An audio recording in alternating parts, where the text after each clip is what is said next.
Assalamualaikum warahmatullahi wabarakatuh. Alhamdulillahirabbil alamin.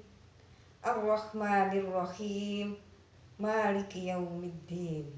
Asyhadu an la ilaha illallah wa asyhadu anna Muhammadan abduhu wa rasuluh. Allahumma sholli ala Rasulillah Muhammadin wa ala alihi wa ashabihi ajma'in. Qala Allah Ta'ala fil Qur'anil Karim, a'udzu billahi minasy syaithanir rajim. Ya ayyuhalladzina amanu anfusakum wa ahlikum nara waquduhan nasu wal hijarah 'alaiha malaikatun giladun sidadul la ya'sunallah ma amarahum wa yaf'aluna ma yu'marun. Ibu-ibu yang dirahmati Allah, perkenankan pada kultum ini saya akan membahas sedikit tentang mendoakan anak-anak. Baiklah, saya akan mengawali dengan ayat tadi, bahwasanya di sana tadi disebutkan ada bunyinya Qu anfusakum wa ahlikum naro. Jagalah dirimu wa ahlikum dan keluargamu naron dari api neraka. Yang ini menunjukkan bahwa menjaga anggota keluarga termasuk anak adalah bagian dari menjalankan perintah Allah. Ibu-ibu, bulan Juli tepatnya tanggal 23 adalah Hari Anak-anak Nasional. Berbagai cara orang memperingati hari tersebut, termasuk digaungkannya gerakan ta'awun sosial untuk anak Jawa Timur tanggal 27 tahun 2020 kemarin, serentak oleh PWA dan PDA se-Jawa Timur. Namun perlu saya tegaskan bahwa bagi ibu-ibu seluruh hari adalah hari anak-anak. Bukankah demikian? Karena sejak bangun sampai menutup mata kembali, setiap hari memikirkan keperluan anak, keselamatan anak, perawatan anak. Karena anak adalah amanah dari Allah. Selain menjadi amanah dari Allah, anak juga adalah bagian dari fitnah atau ujian. Sebagaimana di dalam Al-Quran surat Al-Anfal ayat 28. Mungkin ibu-ibu bisa langsung dibaca sendiri ya.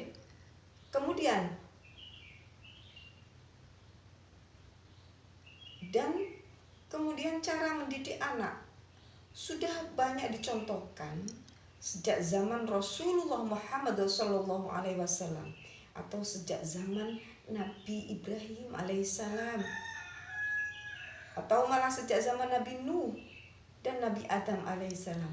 Sudah ada dikisahkan bagaimana ayah mendidik anaknya dengan cara-cara yang demokratis, dan kemudian di samping itu mereka menyertainya dengan doa. Dan kemudian jadi apa anaknya? Wallahu a'lam. Yang jelas ayah sudah mengantarkan sedemikian rupa untuk menjadi anak yang solih. Iya, meski zaman sudah berbeda, akan tetapi prinsip-prinsip sikap dalam mengantarkan anak tetaplah sama. Yaitu demi suksesnya anak di dunia dan di akhirat sama. Kuncinya utama adalah ibu atau ayah merawat anak, mengingatkan anak, memberi contoh anak atau uswah, dan mendoakan anak. Mendoakan adalah bagian dari menjaga lisan. Artinya, yang diucapkan ibu kepada anak hendaklah kata-kata yang banyak dilumuri harapan kebaikan, kesuksesan dan kebahagiaan dan keselamatan. Mendoakan anak adalah bagian dari iradatul kubra, keinginan, kemauan, kehendak yang besar sekali, harapan yang besar dari orang tua kepada anak. Orang tua tak henti-hentinya berdoa untuk anaknya. Banyak dicontohkan redaksi doa di Al-Quran maupun juga dalam sunnah Rasulullah Sallallahu Alaihi Wasallam tentang ini. Di antara cara Nabi memotivasi anak kecil adalah dengan mendoakan mereka dengan doa kebaikan.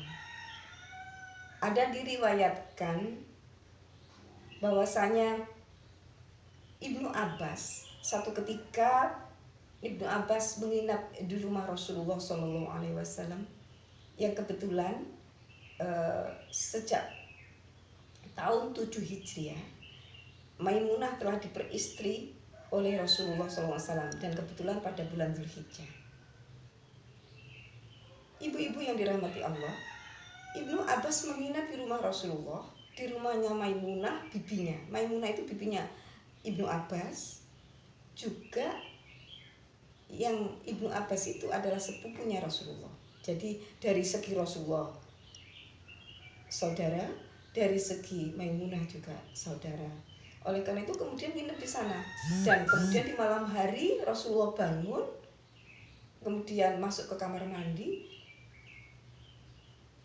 Keluar dari kamar mandi tiba-tiba mengetahui di luar itu ada wudhu, ada air wudhu sudah disiapkan. Kemudian Nabi bertanya, "Man wadha'a hadza?" Siapa yang meletakkan ini? Kemudian sahabat menjawab, Ibnu Abbas. Faqala, maka Rasulullah berkata, Allahumma faqihhu. Atau di redaksi yang lain, apa artinya Allahumma faqihhu? Ya Allah, jadikanlah ia orang yang paham. Atau di redaksi yang lain dikatakan Allahumma faqihhu fiddini wa 'allimhu ta'wil. Ya Allah, jadikanlah ia paham di dalam masalah agama dan ajari ia tentang takwil atau tafsir Al-Quran. Hadis di atas menerangkan bahwa Rasulullah telah mendoakan Ibnu Abbas yang pada waktu itu masih kanak-kanak agar kelak menjadi orang yang benar-benar ahli dalam bidang agama. Kalimat doa Rasulullah di atas bisa dicontoh sebab kita semua telah mendengar kisah bagaimana Ibnu Abbas yang akhirnya benar-benar menjadi salah seorang sahabat Rasulullah yang faham agamanya luar biasa. Sampai-sampai beliau juga menafsirkan Al-Quran. Ada tafsir namanya tafsir Ibnu Abbas. Kemudian Ibnu Abbas ini dikenal dengan beliau ketika Rasulullah meninggal, Ibnu Abbas berusia 13 tahun. Nah, ketika berusia 13 tahun itu sudah bisa mengumpulkan hadis sebanyak 1670 hadis. Masih usia 13 tahun, subhanallah. Semoga anak-anak kita nanti bisa seperti itu. Perbuatan Rasulullah ini merupakan contoh praktis bagi semua orang tua dalam mendoakan anak-anaknya menjadi orang-orang yang benar-benar paham dalam bidang agama. Doa ini dapat dipanjatkan oleh orang tua kapan saja dan di mana saja. Rasulullah tadi itu di malam hari, subhanallah, di malam hari ketika waktu tahajud, di mana di sana dikatakan kalau itu adalah doa yang makbul ketika di waktu-waktu seperti itu. Dengan doa ini secara tidak langsung orang tua bisa memberikan bekal secara batin agar anak terdorong untuk menuju harapan orang tua. Akhirnya kultum ini saya cukupkan di sini. Semoga bermanfaat. Nasrum minallah wa fathun qarib wa basyiril mu'minin. Wassalamualaikum warahmatullahi wabarakatuh.